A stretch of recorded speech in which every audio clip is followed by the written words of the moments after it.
Dito sa Papa Dudut Stories, ikaw ay hindi nag-iisa.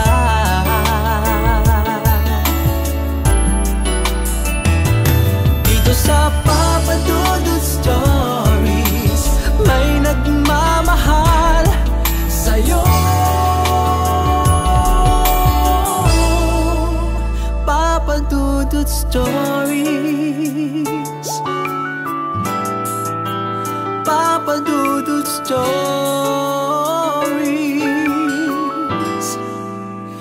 Papa Dudut Stories.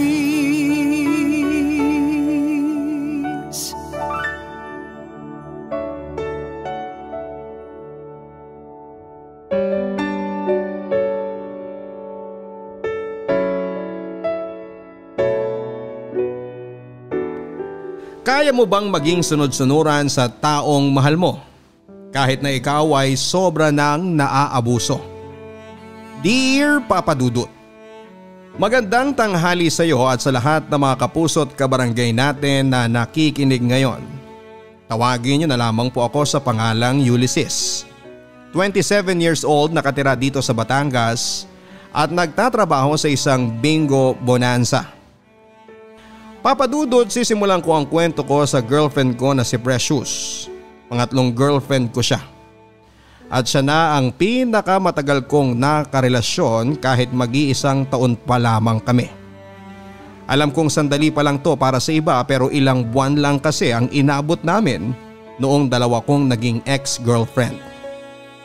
Sila rin ang nakipag-break sa akin. Kaya laking pasasalamat ko talaga na umabot kami ng ganito ni Precious. Papa Dudut, si Precious yung tipo ng babae na maraming plano para sa relasyon namin na sobrang opposite ko. May pagkatahimik kasi akong tao at madalas ay sumasang-ayon na lamang ako sa mga gustong mangyari ng mga nasa paligid ko. Kagaya nga ni Precious. Siya na halos ang kumokontrol sa relasyon naming dalawa. Never akong nagbigay ng suggestion o kaya ay tumutol sa gusto niya. Kasi natatakot ako na pagsimulan niyo ng away o tampuhan namin. Kaya palagi ko na lang siyang pinagbibigyan. Kagaya na nga lang noong sabihin niya na gusto niyang mag-celebrate kami sa Baguio ng first anniversary namin. Wala siyang pera noon at kung pwede raw ay ako na lang ang sumagot sa lahat ng gastos. Yun na lang daw ang regalo ko sa kanya at syempre kagaya ng dati wala akong ginawang pagtutol sa gusto niyang mangyari.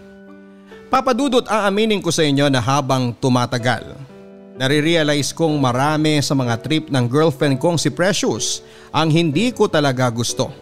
Pero dahil ayaw kong mag-away kami o ma-offend siya kapag tumanggi ako, lagi na lang akong pumapayag sa mga gusto niya na mangyari. Nagiging okay na rin naman ako basta alam kong masaya si Precious. Tiis-tiis lang talaga. Kasi ang importante para sa akin yung hindi kami nag-aaway na dalawa. Wala pa naman talaga kaming pinag-away ng sobra ni Precious kasi nga siguro palagi ko siyang pinagbibigyan sa lahat ng gusto niya. Nai-imagine ko pa lang kasi na nagagalit siya sa akin if ever na hindi kami magkasundo sa isang bagay ay nahihirapan na kaagad ako. Kaya bago pa mangyari yon ay iiwasan ko na lang at ibibigay ko na lang ang gusto niya. Kaya nga Papa Dudut, lagi akong pinagsasabihan ng pinsang kong si Victor na hindi maganda ang ginagawa ko. Kabisado na kasi ako ng pinsan ko. Hindi lang naman kasi ako ganito sa mga nakakarelasyon ko. Sa halos lahat ng tao, pala oo ako. Hindi ko kayang tumanggi ng diretsyo. Ang sabi nga ni Victor ay masyado raw akong playing safe at takot na maka-offend ng tao. Wala naman akong makitang masama dito. Ang sa akin lang hanggat kaya kong magtiis ay ayos lang. Tulad na nga lang ng ginagawa ko kapag may mga gusto si Precious na hindi ko gusto. Kaya lang Papa Dudut, darating din pala ang araw na malalaman ni Precious ang tungkol sa mga ayaw ko na gusto niya. Nang minsang dumalaw kasi ako sa bahay niya, inis na inis siyang hinarap ako dahil narinig niya raw na pinag-uusapan siya ng mga pinsan ko. Pinag-uusapan nila ang tungkol sa relasyon namin ni Precious. Papadudo, tuluyan na nga akong hiniwalayan ni Precious. Ilang beses ko pa siyang sinubukang suyuin para ayusin ang relasyon naming dalawa. Pero lagi niya akong ipinagtatabuyan. Ramdam ko ang galit at sama ng loob niya sa akin. Nasaktan rin kasi siya ng sobra dahil sa mga narinig niya mula sa mga pinsan ko. Nang malaman naman ni Victor ang tungkol sa paghihiwalay namin ni Precious nang dahil sa kanila ay humingi siya ng dispensa sa akin. Hindi naman daw niya gusto na ipagsabi sa ibang tao ang tungkol sa pag-utang ko sa kanya o ang issue sa relasyon namin ni Precious. Nakainom lang daw siya ng araw na yon at medyo nalasing na kaya hindi na niya masyadong nakontrol ang mga sinasabi niya. Napatawad ko naman siya kaagad.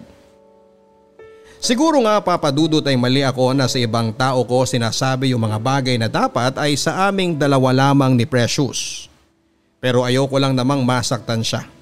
Ayokong tanggihan at kontrahin ang mga gusto niya at mahirap para sa akin na sabihin at ipakita yon. Mali ba talaga? Pagpapanggap na ba kaagad yon? Pinoprotektahan ko lang naman ang emosyon niya. Hindi ko rin naman gustong maging ganito. Kasalanan bang hindi ko kayang maging diretsa at prangka tulad ng ibang tao? Kasalanan bang mas pinili kong magtiis kesa sabihin sa taong mahal ko na hindi ko gusto ang gusto mo? Hindi ko na alam, Papadudot. Ako ba talaga ang may problema? Kailangan ko ba talagang baguhin ang sarili ko? Papadudot, kahit mahirap ay pinilit kong magpatuloy sa buhay kahit wala na si Precious sa akin. Ilang buwan din akong nagmukmok at nakulong sa lungkot. Si Precious kasi ang pinakamatagal at pinakamahal ko na girlfriend noon. At dahil wala naman akong ibang pagpipilian kung hindi ang kalimutan na siya dahil hindi na talaga niya ako kinausap, ay unti-unti ko nang pinilit ang sarili ko na alisin siya sa isipan ko. Hanggang sa matapos ang halos 5 buwan ay nakilala ko naman si Lorna. Nagkakilala kami nang mag-birthday party si Victor sa bahay nila at isa si Lorna sa mga naging bisita niya. Magkatrabaho kasi silang dalawa kaya naman noong araw na yon ay panay ang pagrereto ni Victor kay Lorna para sa akin. Papadudot, akala ko ay hindi kami magkiklik ni Lorna kasi noong una ay medyo tahimik talaga siya. Pero nagkamali ako. Nagkasundo kami sa maraming bagay lalo na nang mas makilala namin ang isa't isa noong magsimula na kaming mag-date. At hindi nang tagal ay naging kami na nga. Sobrang saya ko noon. Yung saya na hindi ko pa nararamdaman sa kahit na sinong babaeng dumaan sa buhay ko. Kahit pa kay Precious. Mahal na mahal ko si Lorna at ramdam kong ganon din siya para sa akin. Mas understanding at malambing kasi siya kumpara sa ibang naging girlfriend ko. At matapos nga ang mahigit 7 buwan naming relasyon ay dumating ang hindi ko inaasahan. Papadudot, sinabi na nga namin ni Lorna sa mga pamilya namin ang balitang magkakaanak na kami. Nagulat sila at nabilisan sa mga pangyayari. Pero tinanggap nila ang sitwasyon. Malaki na raw kami ni Lorna at alam na namin ang mga desisyong ginagawa namin sa buhay. Kagaya kasi ng pamilya ko ay may kanya-kanya na ring trabaho ang mga kapatid ni Lorna. Kaya wala na kaming narinig na pagtutol mula sa pamilya namin. Okay lang din sa kanila na hindi muna kami magpakasal ni Lorna para mas paghandaan namin ang gasto sa anak namin. Yun din naman kasi ang gusto ni Lorna kaya sumang-ayon na rin ako. Papadudot, sa lahat ng ito ay ramdam ko yung saya ni Lorna. Masaya rin naman ako pero hindi ko itatangging natatakot pa rin talaga ako. Paulit-ulit kong tinatanong yon sa sarili ko kung handa na ba talaga akong maging ama at magkaroon ng sariling pamilya. Kaya ko na bang maging isang padre di pamilya? Mas lalo akong kinabahan sa paglipas ng mga araw at nakikita ko ang unti-unting paglaki ng tiyan ni Lorna, Papadudot. Talagang nandito yung kaba sa dibdib ko na hindi ko maalis-alis. Pero syempre, nandito na to. Kailangan kong tanggapin at panindigan. At kagaya nga ng naging unang plano naming dalawa, naghanap na kami ng apartment na lilipatan namin. Papadudot, sa inyo ko na po aaminin ang totoo. Gusto ko talagang sabihin noon kay Lorna na kung pwede ay hindi na lamang kami sa bahay nila tumira. Hindi lang dahil sa mapapalayo nga ako ng biyahe mula sa pinagtatrabahuhan ko papunta sa bahay nila. Kung hindi dahil naiisip ko rin kasi na kahit kasundo ko na ang buong pamilya niya ay iba pa rin yung nakabukod kami ng bahay. Mas matututo kami bilang mag-asawa kahit hindi pa naman kami kasal. At isa pa, Papadudot, kaya naman talaga namin ang renta ng apartment na nakita namin. Lalo na at pareho pa kaming may trabaho. Gusto kong sabihin sa kanya na wala na kaming hindi kakayanin basta magtulungan kami. Kaya lang ay hindi ko ginawa. Nagdalawang isip na kasi akong magbigay ng sarili kong opinyon o suggestion nang i-offer niya ang bahay nila na tutuluyan muna namin. Ang naisip ko kaagad, Papadudot, kapag kinontra ko ang gusto niya, baka ang maging dating kay Lorna ay ayaw kong makasama sa bahay ang pamilya niya. Baka isipin niya na hindi ko gusto ang ugali ng isa sa mga kapatid niya na nandoon o kaya ng mga magulang niya. At baka pagtalunan pa namin kapag hindi ako pumayag sa gusto niyang mangyari. At kesa mangyari pa ang mga nasa isipan ko, Papadudot, ay pumayag na lamang ako sa lahat ng gusto ni Lorna, kagaya ng dati. Papadudot, matapos ang halos isang buwang pag-aayos at pamimili ng mga gamit ay lumipat na ako sa bahay nila Lorna para magsama na kaming dalawa. Hindi man kalakihan ang bahay nila pero kagaya ng sabi niya ay may bakante pang kwarto doon na dating sa atin niya na ngayon ay may sarili na ring pamilya. Mas malaki ang kwarto na yon kumpara sa ginagamit na kwarto ni Lorna. Ayos din naman lahat nung una. Siyempre mas nakilala ko ang pamilya niya nang magkasama-sama na kami sa iisang bahay. Medyo seryoso talaga ang papa niya at ang mama naman niya ay palaging nakangiti. Pareho silang nasa bahay na lamang at nagbabantay ng maliit nilang tindahan. May isa pang nakababatang kapatid na lalaki si Lorna at may trabaho na rin. Papadudot, nung una ay hati-hati kami sa mga bayarin sa bahay. Pero nang tumagal ay puro paluwal na ako. Kinukwento kasi ng mga magulang ni Lorna na mahina ang benta ng tindahan at nawalan pa ng trabaho ang kapatid niyang lalaki. Kaya kesa maging issue pa sa aming dalawa, hinayaan ko na lamang na ako na ang gumastos para sa bahay. Hindi nagtagal, Papadudot, ay nag-decide na rin akong ibigay na lamang kay Lorna ang buong sweldo ko. Para siya na ang mag-budget at magplano sa mga gastusin.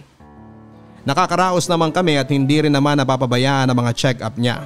Yun nga lang ay may mga bagay pa rin talaga akong napapansin at hindi maiwasang hindi kainisan. Lalo na kapag palihim na humihiram ng pera sa akin ang pamilya ni Lorna. At dahil ayoko namang ma-stress ang asawa ko, kay Victor ulit ako naglalabas ng sama ng loob. Malapit lang kasi ang apartment niya sa bahay ni Lorna, kaya anumang oras na libre ako at libre siya ay nakakapagkwentuhan kami. Papadudot, alam ko naman talaga ang tama sa mali. Hindi na ako bata. Siguro nga hindi ko lang maamin sa sarili ko na ako talaga ang may mali pagdating sa relasyon namin ni Lorna. Minsan kasi naiisip ko na mali pa rin ba kapag sobrang concerned ako sa relasyon naming dalawa.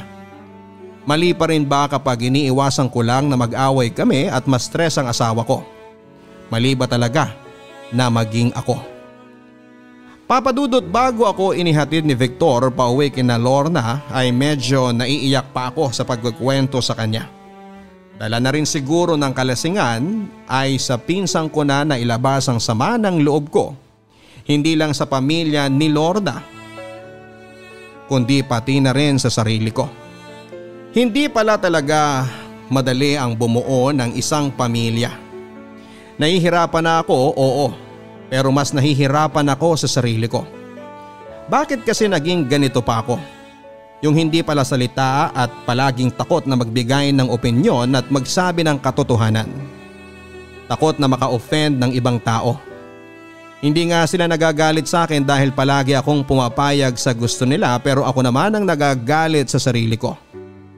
Pakiramdam ko tuloy tama si Precious sa sinasabi niya sa akin noon na isa akong duwag dahil palagi akong takot at hindi kayang gumawa ng isang desisyon. Papadudot, naiintindihan ko naman si Lorna sa mga sinabi niya sa akin. Alam kong nasaktan ko rin siya dahil parang mag-asawa na nga kami pero hindi pa rin ako nagiging open sa kanya. Sinasarili ko pa rin ang mga problema ko at bigat na nararamdaman. Para tuloy wala akong tiwala sa kanya bilang partner ko at nanay ng magiging anak namin. Pero papadudot, hindi ko alam na kahit paano ay maganda pa rin pala ang magiging epekto ng sagutan namin yon ni Lorna. Dahil kasi doon ay para akong biglang natauhan sa sarili ko. Matagal ko nang sinusubukan na tanggalin sa sarili ko kung ano man ang kaduwagan na ito. At parang ngayon ko lang yon unti-unting nagagawa. Kinabukasan ay muli kaming nag-usap ni Lorna ng mas seryoso at masinsinan. Tinanong niya ulit ako kung gusto ko raw ba na magstay sa bahay nila o umupa na lamang kami ng apartment para sa aming dalawa. At sa unang pagkakataon, papadudot, ay hiniling ko kay Lorna na humanap na lamang kami ng lilipatan. Hindi naman pinagdamot ng asawa ko ang pagpayag niya. Nang linggo na yon ay naghanap kami ng apartment at kaagad din kaming nakalipat ng bahay. Papadudot, hindi talaga madali ang maging isang kagaya ko. Yung takot makasakit ng damdamin ng ibang tao o takot na baka may magalit sa akin. Kaya mas ayos lang para sa akin na ako ang nahihirapan at paulit-ulit silang pinagbibigyan. Ilang taon akong naging ganito, palaging inuuna ang ibang tao kaysa sa sarili ko. Mabuti na lamang at dumating talaga sa buhay ko si Lorna. Siya ang kauna-unahang babae na nagpamulat sa akin na kaya kong labanan ng takot. Kaya kong manindigan sa mga desisyon ko. At kaya ko ring maniwala sa sarili ko. Kaya naman mas lalong nagtagal ang pagsasama naming dalawa at ngayon ay ipinagbubuntis na niya ang magiging pangalawang anak namin. Papadudot, muli ako nagpapasalamat sa pagpili at pagbabasa ninyo ng sulat ko. Marahil karamihan sa mga kabarangay natin na nakikinig ngayon ay natatawa at naiinis sa kwento na ibinahagi ko. Pero huwag kayong mag-alala. Siguro nga hindi sa lahat ng oras ay nagiging matapang ako sa pagbibigay ng sarili kong opinyon. Pero sa maniwala kayo at sa hindi, kaya ko nang gumawa ng desisyon hindi lang para sa ibang tao, kung hindi para sa sarili ko. More power and God bless sa inyong programa. Ulysses. Ang buhay ay mahiwaga, laging may lungkot at saya.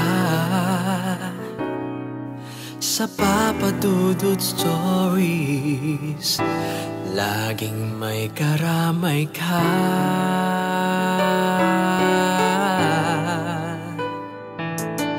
Mga problemang kay bigat,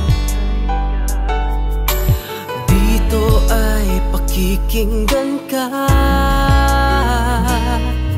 Sa Papadudot Stories, kami ay iyong kasama. Dito sa Papadudot Stories, ikaw ay hindi nag-iisa.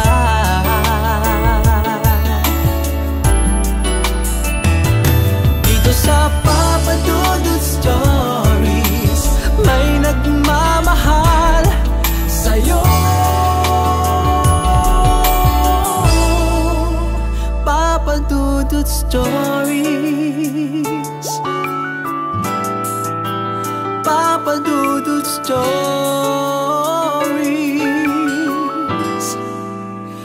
Papadudot Stories.